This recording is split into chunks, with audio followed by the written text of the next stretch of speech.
U.S. Circuit Judge Pauline Newman, 96, was suspended from hearing cases after the Judicial Council of the Federal Circuit unanimously found that the judge's refusal to submit to a mental examination was improper.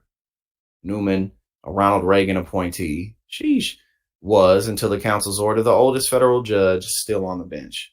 A 96-year-old federal appellate court judge whose co-workers say has been habitually confused and belligerent scored a potential win in court Monday against a panel of fellow judges.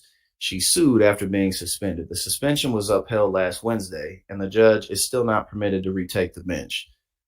Ronald Reagan appointed U.S. Circuit Judge Pauline Newman is the oldest judge on the federal judiciary.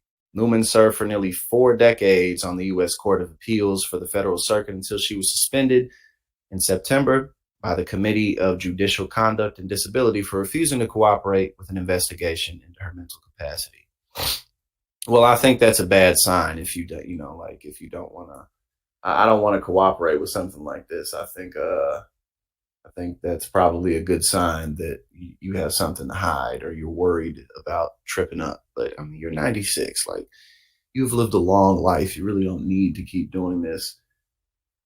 You really don't need to keep it up. But hey, to each their own. But yeah, 96, that's too old. Where were we? Newman's mental health and fitness to serve was called into question after colleagues complained that her docket dragged woefully behind an appropriate timeline and raised concerns about the judge's inappropriate behavior. Ultimately, an investigation was conducted at the behest of the committee, and investigators found, quote, overwhelming evidence of Newman's memory loss, lack of comprehension, and confusion, and said the judge was often frustrated, agitated, belligerent, and hostile towards court staff. They provided numerous examples of Newman's problematic behavior, ranging from threatening to have her own staff arrested to incoherent and paranoid rambling. Yeah, nah, man. See, I think the fact that you're fighting so hard to be reinstated kind of shows that it's time for you to stop. Like, you're almost 100 years old. Like, what more do you really have to prove in this line of work? What more do you really have to show in this line? Like, I think you've demonstrated that you're a hardworking woman. I don't think you have much else to prove. But I doubt that they let her back on. I mean, for what? Okay, so the committee directed Newman to undergo a 30 to 45-minute interview with a neurologist and a full neuropsychological examination with hours of cognitive testing. But she was like, nope.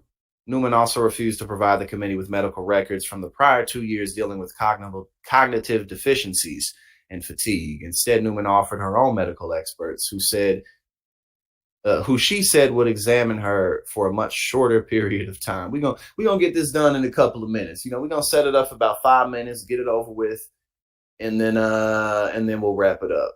Yeah, she's definitely doing a dementia because it's come on now. Come on.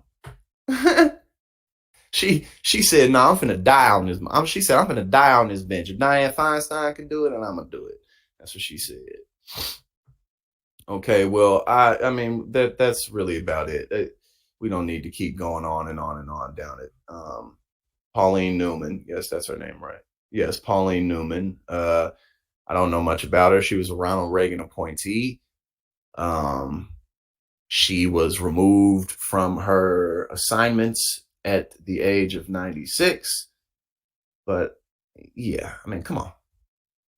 And like I said, I think if she was all the way in her right mental faculty, she probably would be like, yeah,